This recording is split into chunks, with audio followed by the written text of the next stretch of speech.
Berdasarkan hasil survei APJI atau Asosiasi Penyelenggara Jasa Internet Indonesia, bahwa pengguna internet di Indonesia pada tahun 2019 hingga 2020 berjumlah 73,7% mengalami peningkatan dibandingkan dari tahun 2018 yang mencapai 64,8%.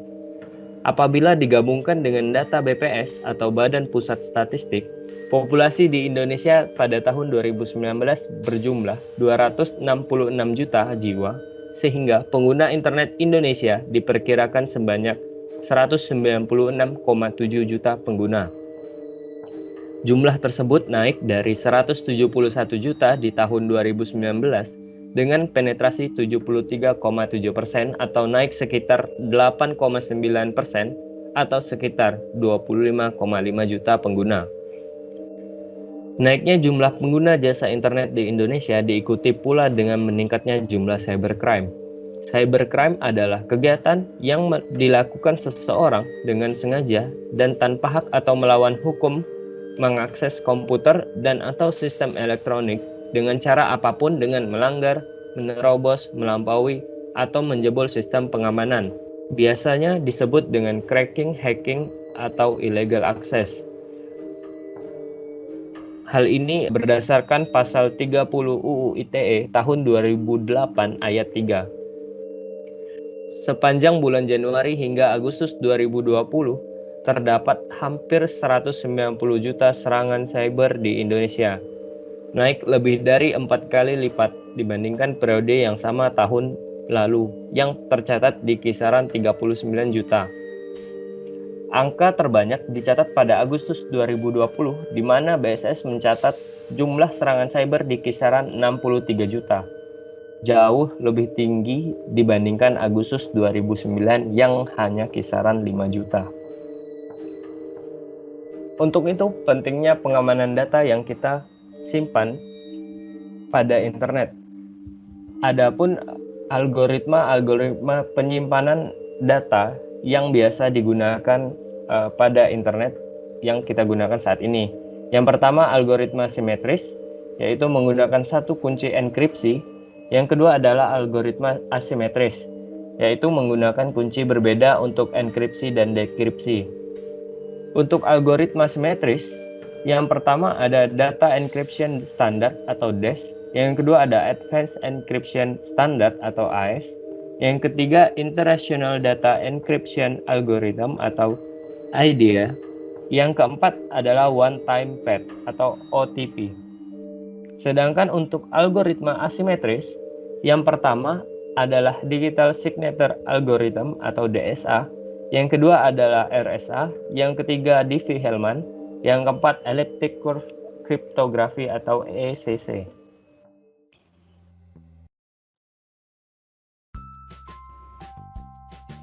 Assalamualaikum warahmatullahi wabarakatuh. Saya Arif Dwi Rahmadani beserta Nastiti akan menyampaikan hasil proyek yang telah kami buat dengan judul Enkripsi dan Dekripsi Citra Digital menggunakan metode kurva eliptik Diffie-Hellman.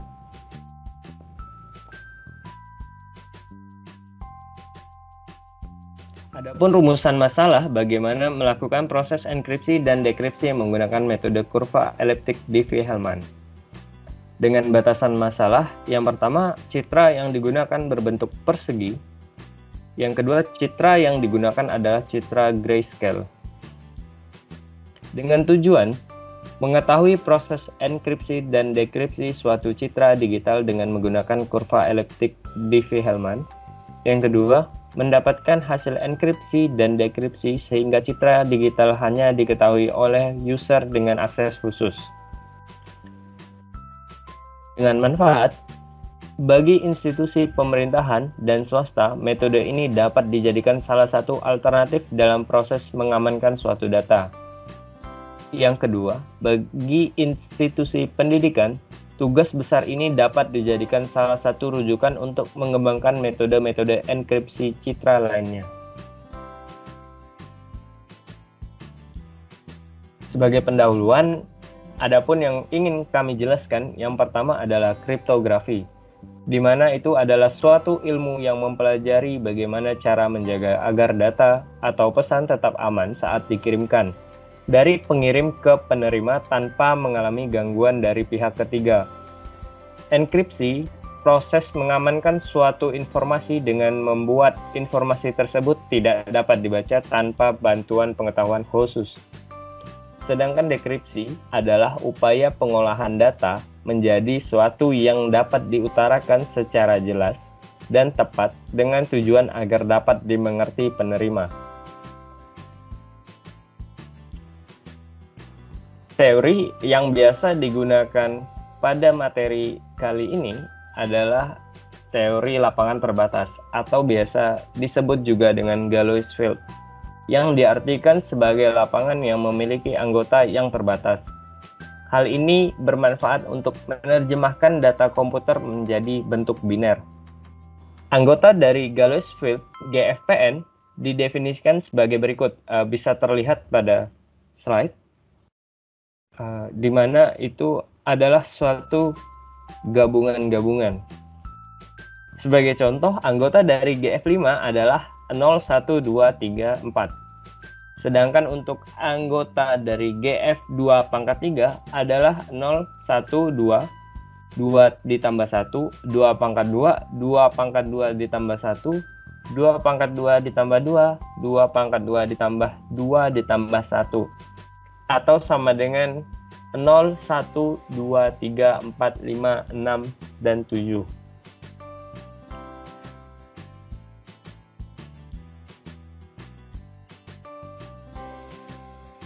Bisa diperhatikan algoritma simetris dengan kunci di dalam bit yaitu 56, sedangkan untuk RSA dan Diffie-Hellman akan menjadi 512. Sedangkan untuk kurva eliptik adalah 112 dan seterusnya, di mana kurva eliptik adalah persamaan dengan bentuk y kuadrat sama dengan x pangkat 3 ditambah ax ditambah b, dengan a dan b berada di lapangan P, serta 4a dipangkatkan 3 ditambah 27b kuadrat tidak boleh sama dengan 0. Apabila dipetakan pada koordinat kartesius, diperolehlah gambar sebagai berikut.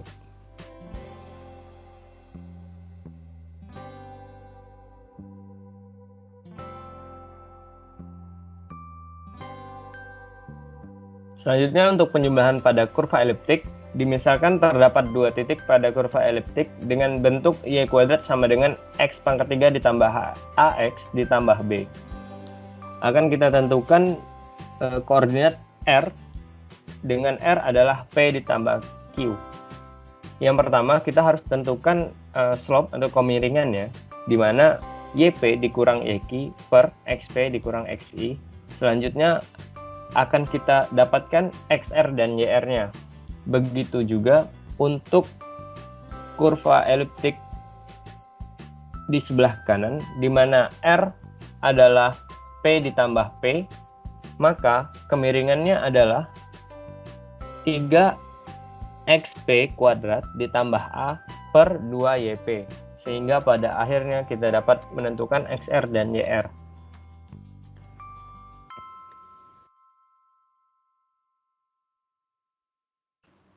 Selanjutnya, untuk menjumlahkan titik yang membentuk garis vertikal, maka p ditambah q sama dengan 0 jika xp sama dengan xq, dan p ditambah p sama dengan 0 jika xp sama dengan 0. Perkalian skalar pada kurva eliptik, jika terdapat p di E dan k di Z, maka q sama dengan kp. Berarti q sama dengan p ditambah p hingga ke k.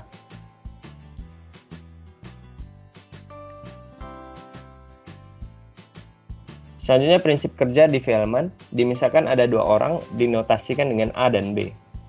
Orang A ditugaskan untuk bangkitkan X, sedangkan orang B ditugaskan untuk bangkitkan Y, dengan keduanya memilih G kurang dari N. Selanjutnya, orang yang A akan memperoleh X, yaitu sama dengan G dipangkat X kecil mod N, sedangkan orang yang B akan memperoleh Y besar sama dengan G pangkat Y kecil mod N. Setelah orang A berbagi X kepada orang B, maka orang B akan memperoleh K double aksen sama dengan X besar pangkat Y kecil mod N. Sedangkan orang B berbagi Y kepada orang A, maka orang A akan memperoleh K aksen yang sama dengan Y besar pangkat X mod N, di mana K aksen dan K double aksen adalah sama. Adapun kesimpulan langkah pengerjaan yang dapat kita lakukan, yang pertama, tentukan gambar. Yang kedua, tentukan persamaan kurva eliptik. Yang ketiga, memetakan piksel dalam elemen grup kurva eliptik. Yang keempat, menentukan kunci privat. Dan yang kelima, menghitung kunci publik dan kunci enkripsi. Di mana pada menentukan gambar dengan syarat, yang pertama harus berbentuk persegi, dan yang kedua adalah harus grayscale atau berwarna hitam dan putih. Selanjutnya pada menentukan persamaan kurva eliptik, yang pertama harus kita tentukan kuadratik residu modulo. Yang kedua, elemen grup kurva eliptik tersebut. Pada menentukan kunci privat, akan kita hitung berapa banyak N yang ada pada kunci privat tersebut. Langkah pertama,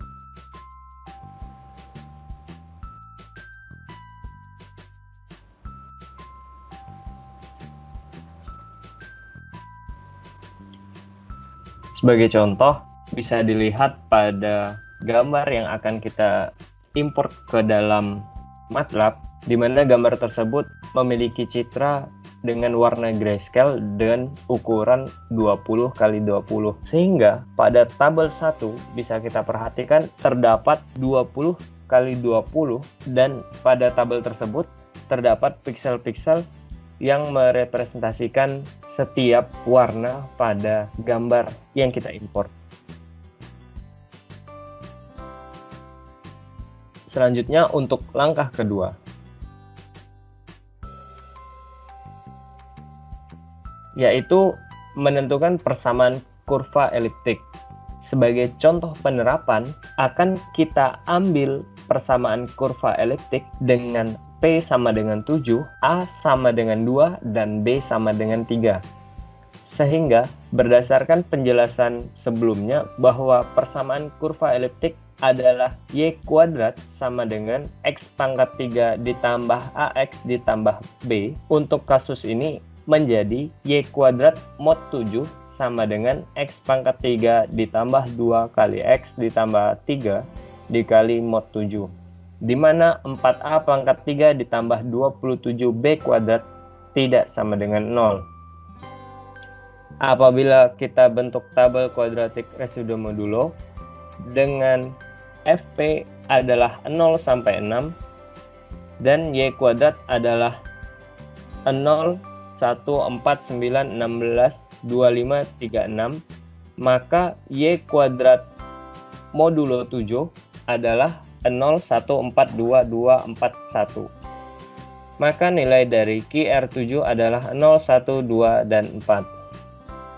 Selanjutnya untuk tabel elemen grup kurva eliptik, di mana kita mengambil X adalah 0 sampai 6, sehingga persamaan Y kuadrat sama dengan X pangkat 3 ditambah 2X ditambah 3 akan menghasilkan 3, 6, 15, 36, 75, 138, 231. Dan persamaan itu apabila dikalikan dengan modulo 7 akan menghasilkan 3, 6, 1, 1, 5, 5, 0. Di mana yang akan kita ambil merupakan irisan dari QR7 yaitu 0, 1, 2, dan 4. Sehingga yang kita ambil adalah X-nya sama dengan 2, X sama dengan 3, dan X sama dengan 6. Di mana akan menghasilkan koordinat yaitu 2,1 dan 2,6, 3,1 dan 3,6, dan 6,0.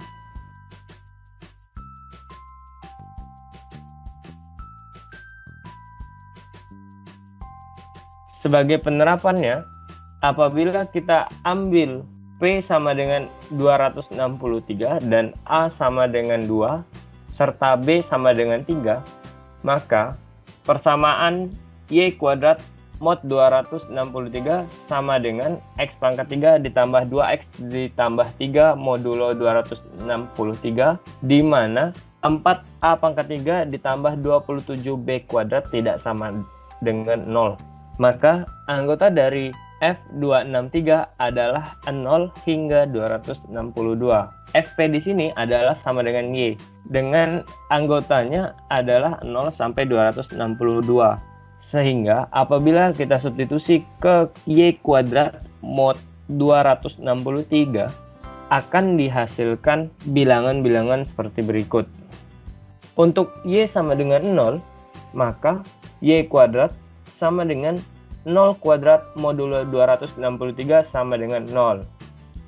Selanjutnya untuk Y sama dengan 262,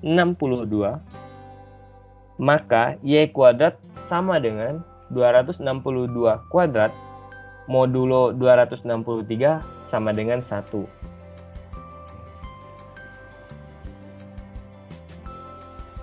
Selanjutnya, apabila kita ambil persamaan X pangkat 3 tambah 2X ditambah 3 modulo 263 yang kita misalkan sebagai GX, maka Fp sama dengan X dengan anggotanya adalah 0 sampai 262 akan memenuhi bilangan-bilangan sebagai berikut.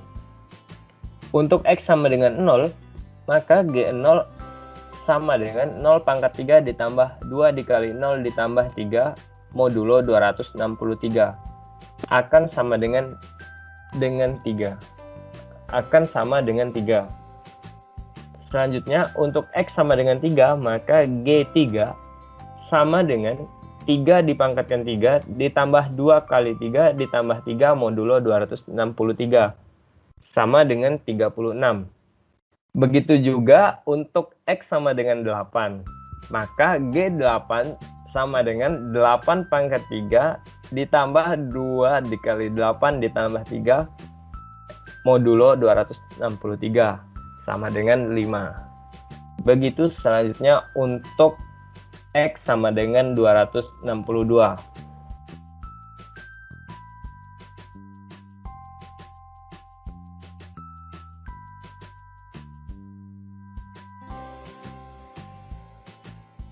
Selanjutnya, untuk membentuk koordinat XY di QR 263, terlebih dahulu dieliminasi nilai dari GX yang tidak pada tabel 2 dengan mengecek tabel-tabel sebelumnya. Sebagai contoh, misalnya kita ambil X adalah 0. Apabila kita substitusikan X pangkat 3 tambah 2X tambah 3 modulo 263 akan menghasilkan 3. Nilai 3 di sini artinya ada pada tabel 2. Selanjutnya, apabila kita ambil contoh X sama dengan 2, dan apabila kita substitusikan ke persamaan X pangkat 3 ditambah 2X ditambah 3 modulo 263, akan menghasilkan 15. Di mana 15 ini dengan simbol NA, artinya nilai 15 tidak berada pada tabel 2. Begitu seterusnya, jadi bisa kita simpulkan apabila terdapat bilangan, mau bilangan berapapun, maka nilai yang telah disubstitusikan ke persamaan terdapat pada tabel 2. Selanjutnya, untuk Fp sama dengan Y, dengan anggotanya 0 hingga 262, apabila disubstitusikan ke Y kuadrat modulo 263, akan menghasilkan bilangan-bilangan sebagai berikut, di mana bilangan-bilangan tersebut tidak terdapat nilai yang bersesuaian dengan NA.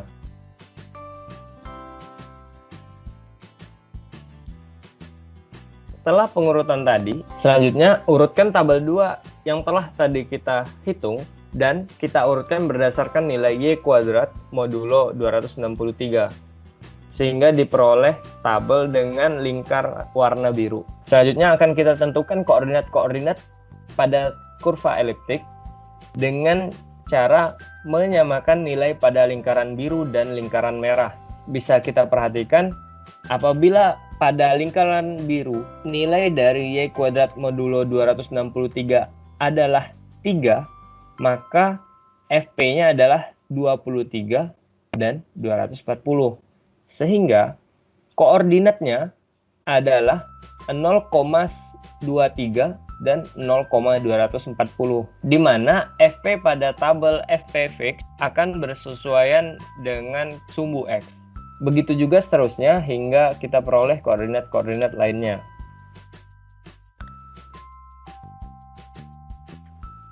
Baik, saya akan melanjutkan langkah berikutnya, yaitu kita masuk ke dalam step yang ketiga.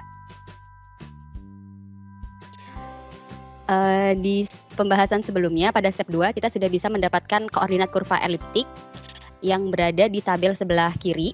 Kemudian kita sebut dia sebagai tabel 4. Berikutnya kita akan melakukan pemetaan terhadap indeks dari 0 sampai 255, di mana setiap pixel yang berdasarkan tabel 1 tadi, dia memiliki nilai masing-masing 8 bit yang terdiri dari 0 sampai 255.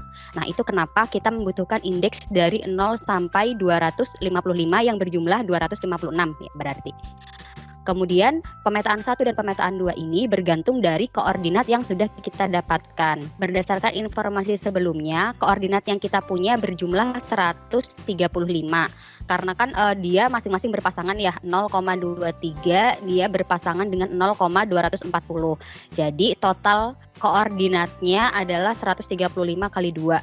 Kemudian kita coba petakan dia kepada indeks dari 0 sampai 255 secara urut. Jadi 0,23 dan 0,240 itu berdasarkan tabel koordinat di sini dia adalah untuk X-nya 0. Kemudian 1,100 dan 1,163 dia itu untuk X sama dengan 1, begitu seterusnya. Hingga pertama terisi pemetaan pertama dulu sampai 255. Nah, jika masih terdapat sisa koordinat, baru kita petakan dia di pemetaan kedua. Yang terpenting adalah pemetaan pertama harus terisi full dari 0 sampai 255. Jika pemetaan kedua tidak terisi full, tidak masalah.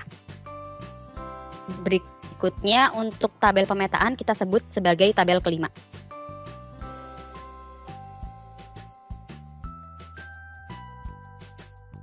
Berikutnya kita akan coba petakan tabel yang pertama berdasarkan import suatu gambar dalam MATLAB ke dalam tabel pemetaan yang sudah kita dapatkan sebelumnya. Berdasarkan tabel 5, titik pada tabel 1 ini yang bernilai 202, itu kita lihat pada indeks pemetaan, dia akan bersesuaian dengan nilai 205,218. Jadi 153 itu nanti akan dipetakan ke koordinat 205,218 berdasarkan tabel 5.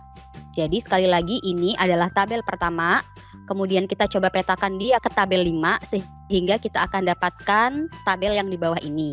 Sebagai contoh tadi 202, jika kita lihat ini bersesuaian dengan indeks ya. Jadi indeks ke 202 pada tabel 5 itu akan sama dengan koordinat 205,218.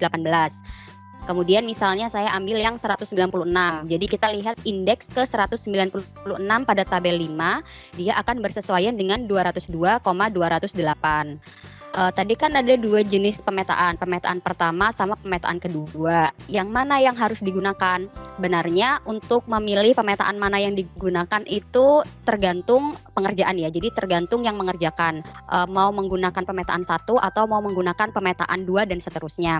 Tetapi yang lebih disarankan adalah kita menggunakan pemetaan yang sudah terisi lengkap dari 0 sampai 255. Karena pada proses yang sekarang pemetaan yang terisi lengkap itu adalah pemetaan pertama, jadi kami menggunakan semuanya di pemetaan pertama begitu.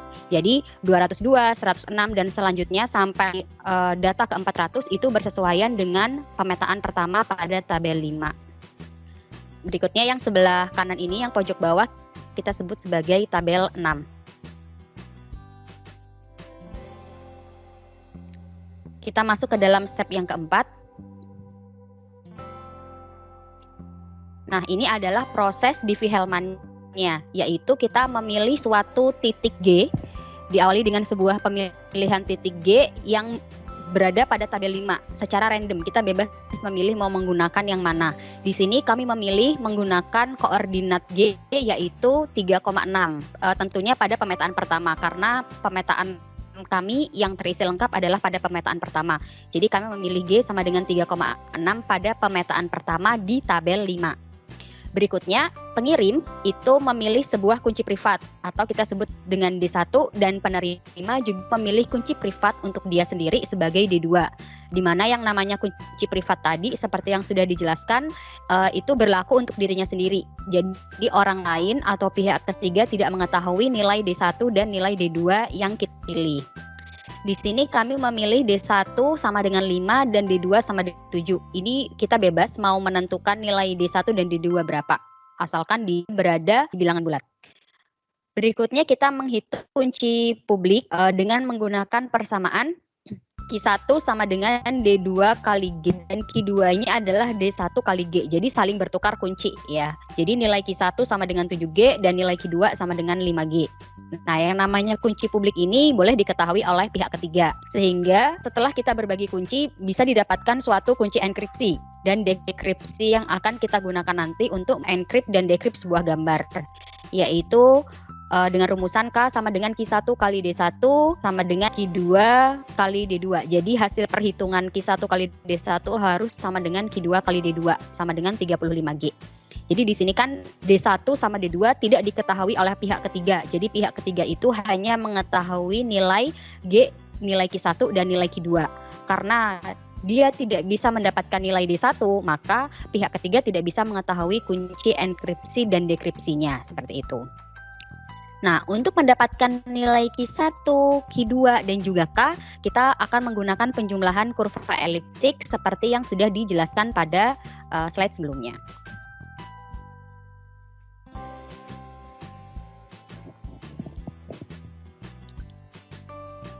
Berikutnya, karena kita mau mengetahui nilai Q1, nilai Q2, dan juga nilai K, di mana tadi nilai Q1 bernilai 7G, nilai Q2 adalah 5G, berarti kan kita harus mengetahui nilai 5G itu berapa, nilai 7G itu berapa.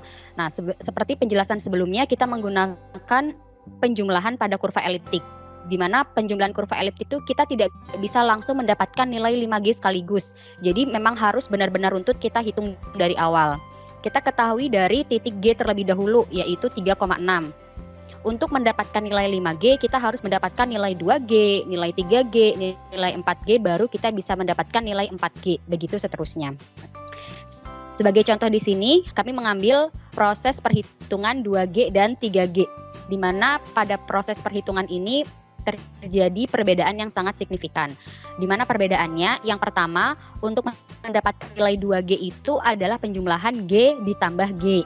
Maka kita menjumlahkan 2 titik dengan koordinat sama. Nah, berarti kita menggunakan rumusan untuk mendapatkan kemiringannya atau mendapatkan S-nya dengan rumusan yaitu 3xp kuadrat ditambah A per 2yp. Tentu saja pada modulo 263. Tinggal kita masukkan karena di sini ini adalah X, P ini adalah YP, maka XP-nya adalah 3, YP-nya adalah 6 pada modulo 263. Nah, di sini pembilangnya kan bernilai 31 per 12. Nah, pada modulo kan hasil 31 per 12 kan bentuknya pecahan ya, jadi tidak ada pada modulo. Sehingga yang harus dilakukan adalah kita menentukan inverse 12 pada modulo 263 gitu. Nanti didapatkan hasil perhitungan sebesar 112. Jadi 31 modulo 263 dikalikan inverse 12 dari modulo 263. Jika dikalikan hasilnya adalah 112. Selanjutnya setelah S dapat berarti kita bisa menghitung XR dengan rumusan S kuadrat dikurangi 2XP. S-nya adalah 112 kuadrat dikurangi XP-nya adalah tadi 3 jadi 2 kali 3 modulo 263. Akan didapatkan nilai sebesar 177. Selanjutnya XR dapat berarti YR bisa kita dapatkan. S-nya tinggal kita masukkan 112, XP-nya mohon maaf di sini XP-nya seharusnya 3 ya, bukan 2. Kemudian dikurangi XR-nya yang sudah kita dapatkan sebelumnya yaitu 177 dikurangi YP yaitu 6 pada modulo 263. Sehingga didapatkan nilai 231. Jadi kita bisa dapat nih nilai 2G sama dengan G plus G itu ada pada koordinat 177,231. Setelah kita mendapatkan mendapatkan nilai 2G baru kita bisa menghitung nilai 3G, di mana 3G itu adalah penjumlahan dari 2G ditambah G. Jadi 2G di sini berlaku sebagai XP, YP dan G berlaku sebagai XQ, YQ. Jadi ini adalah penjumlahan P plus Q, penjumlahan dua titik yang berbeda. Maka untuk mendapatkan nilai kemiringannya atau S, gunakan rumus YP dikurangi YQ dibagi XP dikurangi XQ pada modulo 263.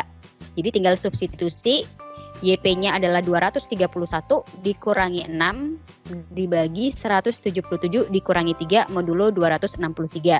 Jadi 225 dikalikan inverse 174 pada modulo 263. Dia akan mendapatkan nilai 160. S-nya udah dapat, berarti kita bisa menghitung XR dengan rumusan S kuadrat dikurangi XP ditambah XQ pada modulo 263. S-nya kita dapat 160, maka S kuadratnya 160 kuadrat dikurangi 177 ditambah 3 pada modulo 263. Hasilnya adalah 172. Berikutnya untuk menentukan nilai YR dengan rumusan S dikalikan XP dikurangi XR dikurangi YP pada modulo 263. Tinggal disubstitusi, jadi S-nya adalah 160, XP-nya 177 dikurangi 3, YP-nya adalah 231 pada modulo 263, akan mendapatkan nilai 43. Jadi 3G-nya bisa kita dapatkan berkoordinat XR, YR yaitu 172,43. Jika kita melanjutkan perhitungan sampai ke 35G, akan didapatkan tabel sebagai berikut.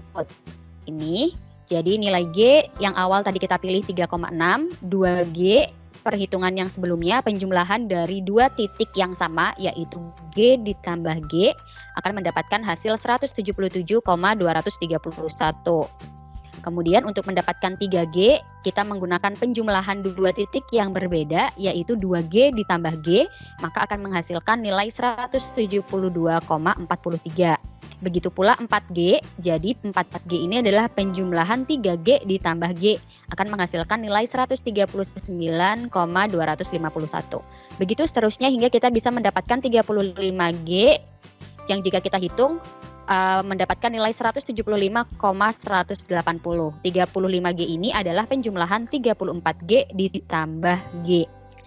Jadi rumusan yang berbeda di sini hanya pada baris yang kedua, yaitu untuk mendapatkan 2G. Karena mendapatkan 2G adalah penjumlahan dua titik yang sama. Sedangkan 3G hingga 35G menggunakan rumusan penjumlahan dua titik yang berbeda. Dari tabel di sebelah kiri kita bisa mendapatkan nilai Q2, kita bisa mendapatkan koordinat Q1 dan juga koordinat K. Koordinat Q2 adalah 5G, maka kita lihat di sini 5G dapat koordinat 247,95. Sedangkan untuk 7G berarti kita lihat di sini 7G. Oh, kita dapat 32,111. Sedangkan kunci enkripsi dan dekripsi yang akan kita gunakan ada di koordinat 175,180.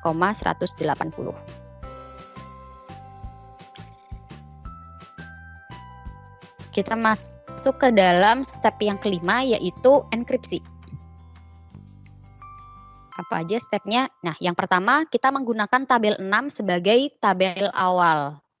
Kemudian masing-masing titik pada tabel 6 berarti berbentuk koordinat dijumlahkan dengan K atau kunci enkripsi dan dekripsi yang baru saja kita ketahui koordinatnya.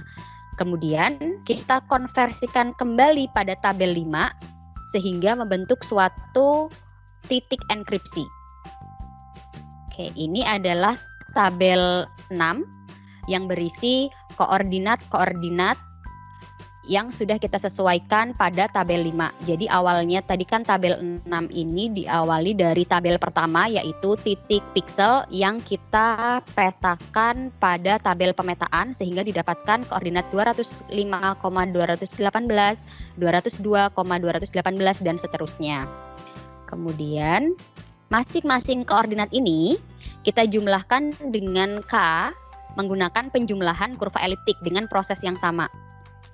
Sebagai contoh, misalnya ini 205,218 akan kita jumlahkan dengan K. Tadi kan kita dapat K 175,180.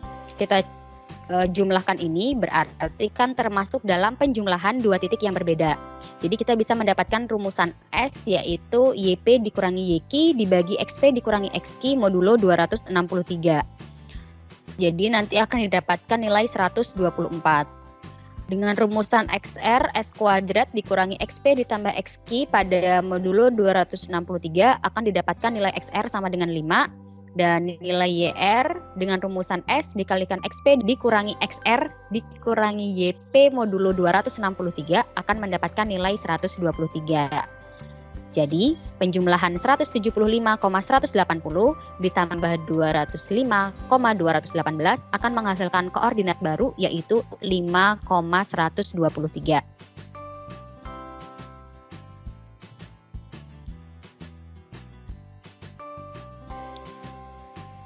Oke. Dari tabel 6 itu kan terdiri dari berbagai jenis koordinat. Nah, di sini untuk memudahkan kami klasifikasikan jadi koordinat-koordinat yang berperan pada tabel 6 itu ada sekian. Ada sekian jenis koordinat. Kemudian kita coba hitung pada Excel dengan menggunakan konsep yang tadi penjumlahan pada kurva eliptik. Kita jumlahkan masing-masing koordinat awal ini dengan K akan mendapatkan koordinat enkripsi. Jadi 205,218 ditambah K itu akan menghasilkan nilai 5,123. Kemudian 202,218 kita tambahkan dengan K akan mendapatkan hasil 171,243. Begitu pula dengan 3,257 ketika kita jumlahkan dia dengan K akan mendapatkan hasil 232,55.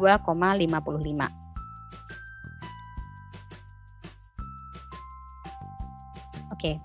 Kemudian step berikutnya adalah kita mencoba merubah atau kita mencoba mengkonversi koordinat pada tabel 6 berdasarkan koordinat enkripsi.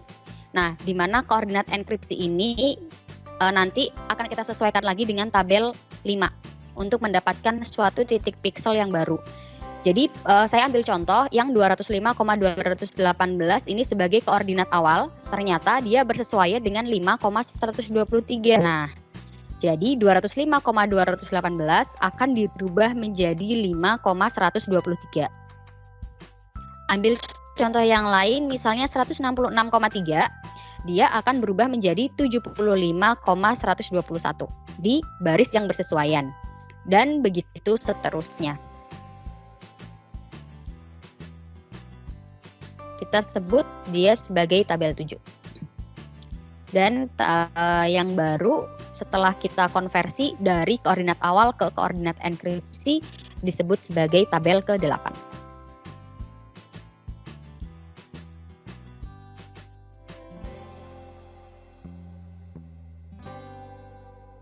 Oke. Tadi setelah kita dapat tabel ke-8 yang atas ini, kita coba konversi lagi dia ke indeks pemetaan 1 sehingga kita bisa mendapatkan suatu titik piksel yang bisa kita import ke dalam MATLAB sehingga mendapatkan suatu gambar yang baru. Nah, sebagai contoh 5,123 pada tabel 8 jika kita lihat pada tabel pemetaan dia akan bersesuaian dengan indeks yang ke-9. Nah, jadi indeks di sini kami ingatkan kembali indeks ini adalah titik piksel yang bisa kita konversi kepada MATLAB sehingga menghasilkan suatu gambar baru. Jadi 5,123 dia bersesuaian dengan indeks 9 atau bersesuaian dengan piksel ke-9. Begitu. Dan seterusnya. Jadi karena di sini kami tidak bisa menampilkan tabel pemetaan full ya dari 0 sampai 255. Jadi kami coba tampilkan yang bisa kita jadikan sebagai contoh. Untuk berikutnya nanti bisa dicek sendiri dan akan mendapatkan tabel seperti yang di bawah ini.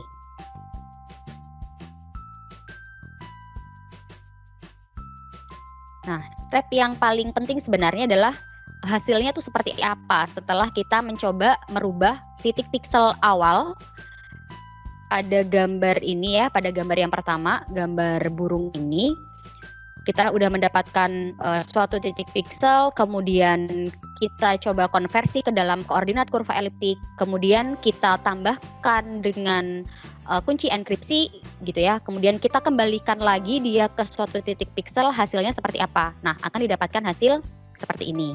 Nah, hasilnya adalah seperti ini. Jadi dari gambar burung sebelah kiri, jadi gambar yang di sebelah kanan. Nah, kita sendiri kalau kita tidak melihat gambar yang sebelah kiri, kita nggak akan tahu nih gambar ini tuh gambar apa gitu kan. Kita tidak bisa mengetahui secara spesifik ini gambar apa. Jadi orang ketiga itu ketika bisa mengakses gambar ya yang akan dilihat itu ya gambar ini gitu. Gambar yang sebelah kanan tidak bisa melihat gambar aslinya yang sebelah kiri. Ini adalah proses enkripsi. Jadi proses enkripsi itu berakhir di sini. Jadi merubah gambar yang awal menjadi gambar buram. Nanti di akhir kita akan coba lihat pada MATLAB. Berikutnya sekarang proses dekripsi. Nah, proses dekripsi ini adalah proses si penerima bisa melihat gambar asli yang dikirim oleh si pengirim. Stepnya apa aja? Oke, kita mulai dari tabel 9. Jadi kalau enkripsi, tabel awal yang kita gunakan adalah tabel 6. Nah, kalau sekarang dekripsi ini karena kebalikan dari enkripsi, tabel awal yang akan digunakan adalah tabel terakhir dari proses enkripsi, yaitu tabel 9. Kemudian tabel 9 ini kita konversikan ke tabel 5, kemudian koordinatnya kita yang bersesuaian dijumlahkan dengan kunci dekripsinya, sesuaikan lagi ke tabel 5, baru kita bisa mendapatkan koordinat dekripsi. Oke. Tabel 9 adalah tabel yang atas, kemudian kita coba sesuaikan kepada pemetaan 1 pada tabel 5. Kenapa kita harus sesuaikan lagi dengan tabel 5? Karena kan kita bekerjanya pada koordinat, sedangkan yang di tabel 9 berupa titik piksel, jadi kita harus merubah lagi ya. Jadi si 9 ini bersesuaian, kita lihat di indeks 9, oh ternyata dia sama dengan 5,123. Sehingga, oke, jadi 9 ini nanti akan dirubah ke 5,123. Begitu seterusnya, 65, jadi nanti lihat di indeks 65, lihat pada pemetaan 1 akan didapatkan koordinat 75,121. Contoh yang lain misalnya 162, silakan dilihat pada indeks ke 162, lihat pada pemetaan yang pertama akan didapatkan nilai 171,243.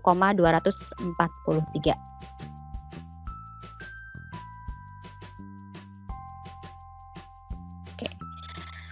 Berikutnya kita coba jumlahkan titik 5,123 dan seterusnya dengan kunci dekripsi yaitu 175,180.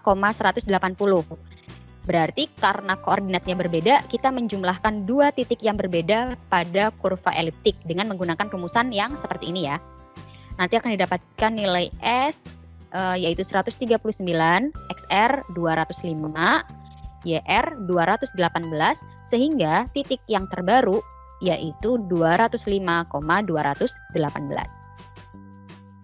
Hasil perhitungan akan didapatkan seperti pada tabel yang sebelah kanan. Jadi koordinat awal ini adalah macam-macam koordinat yang berpengaruh pada tabel yang di atas ini. Jadi ada kami petakan terlebih dahulu jenis-jenis koordinat yang berada pada tabel ini, yaitu ada sekian, kemudian kita coba jumlahkan dengan K, sehingga didapatkan koordinat dekripsi yang seperti ini. Jadi 5,123 ditambah K jadinya 205,218, 171,243 ditambah K akan mendapatkan koordinat 202,208 dan seterusnya.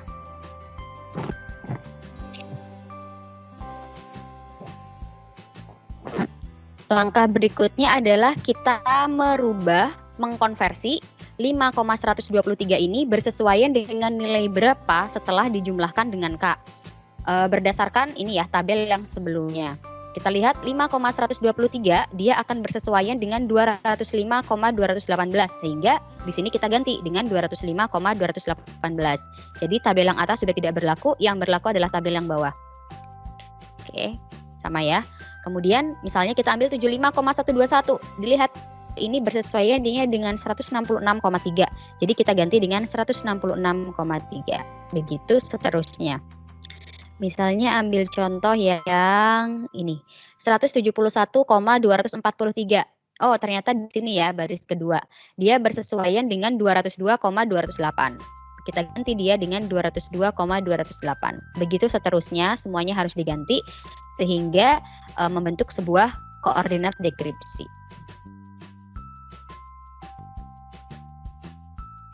Step yang terakhir adalah kita merubah atau mengkonversi koordinat dekripsi ini ke indeks berdasarkan pemetaan 1. Karena tadi kan kita semuanya memetakan ke pemetaan pertama, jadi kita lihatnya di pemetaan 1 dan dia bersesuaian dengan indeks berapa gitu.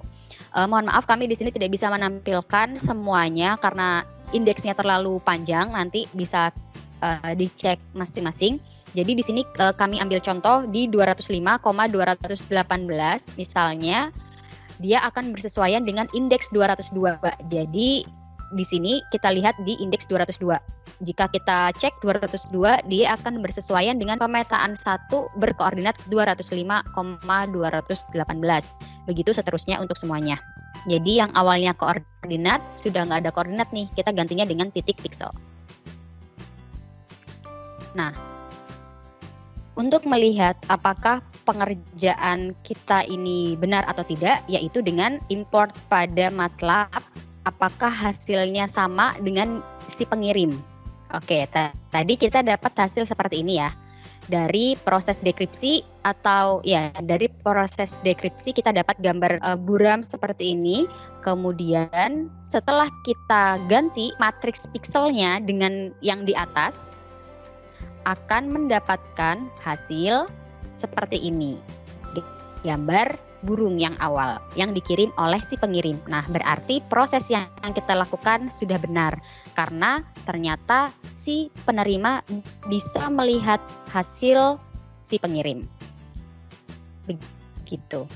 Nah, berikutnya akan ditampilkan proses pada MATLAB, yaitu proses merubah piksel menjadi piksel enkripsi, begitu pula ketika dikembalikan lagi menjadi piksel dekripsi. Baiklah, sebagai pengaplikasiannya di sini kita akan mengimport data atau mengimport gambar yang akan kita ubah berdasarkan perhitungan-perhitungan sebelumnya, di mana gambar harus berukuran 20 kali 20 atau persegi lebih tepatnya, dan harus bernuansa hitam putih atau grayscale. Nah, di sini terlihat berbagai macam gambar berwarna grayscale dan berbentuk persegi. Sebagai contoh kita ambil di sini berukuran 20 kali 20. Selanjutnya kita cek lagi apakah ukurannya benar 20 kali 20 atau berbentuk persegi. Nah, selanjutnya setelah kita mengimpor data, bisa kita lihat sekali lagi apakah benar ini gambarnya belum terencrypt dengan cara pada workspace di sebelah kiri bawah. Kita klik ini satu kali, kemudian pada kolom plots kita cari EM show. Nah, setelah kita cari, kita lihat. Nah, ini kan sekilas ya. Sekilas seperti ini gambar burung ya, yang telah kita perkecil. Jadi memang ya gambarnya lumayan kabur. Selanjutnya, setelah kita mengecek apakah benar ini gambar burung atau tidak, kita panggil piksel-piksel yang ada pada gambar tersebut dengan cara double klik pada workspace di sebelah kiri bawah. Nah, terlihat bahwa ini adalah piksel-piksel yang ada pada gambar dengan ukuran 20 dikali 20. Nah, apabila piksel ini kita ganti berdasarkan perhitungan yang tadi, dan setelah kita plot atau kita jalankan, maka gambarnya haruslah berubah menyesuaikan pixel-pixel yang ada. Nah, di sini apabila saya langsung ganti menjadi seperti berikut berdasarkan perhitungan sebelumnya, dan apabila kita running dengan cara yang sama pada workspace di bawah, kita jalankan plot, kita plotting lagi. Nah, maka ini hasilnya berbeda dengan gambar sebelumnya. Terlihat bahwa gambar telah dienkripsi. Nah, untuk lebih jelasnya lagi, kita bisa gunakan gambar dengan ukuran yang lebih besar atau dimensi yang lebih besar, seperti contoh 256 dikali 256. Nah, untuk mendecrypt dengan langkah yang sama, pixel-pixel yang ada ini kita ganti dengan cara mengganti pixel tersebut, pixel-pixel yang ada dengan pixel sebelumnya yang telah kita hitung. Apabila saya langsung menggantinya sebagai berikut. Nah, kita cek kembali di workspace di sebelah kiri, di mana pada saat kita memplotting, nah terlihat gambarnya kembali ke bentuk semula. Kurang lebih itu yang dapat kami sampaikan. Selanjutnya kalian dapat menghitung atau memplotting gambar dengan ukuran yang lebih besar sehingga dapat terlihat lebih jelas, tapi dengan syarat juga bahwa gambar harus hitam putih. Demikian presentasi dan penjelasan yang dapat kami sampaikan. Semoga bermanfaat. Mungkin teman-teman nanti bisa mencoba dengan gambar yang berbeda. Mungkin berbeda dengan gambar yang kami coba dan berbeda juga dengan ukurannya. Tadi kan kami hanya mempresentasikan dan mencontohkan untuk ukuran yang kecil, yaitu 20 kali 20. Mungkin nanti teman-teman bisa mencoba dengan ukuran yang lebih besar gitu ya, sehingga gambarnya terlihat dengan jelas gitu. Misalnya 64 kali 64 atau 120 kali 120 dan sebagainya. Kurang lebihnya begitu. Semoga bermanfaat dan selamat mencoba. Terima kasih. Wassalamualaikum warahmatullahi wabarakatuh.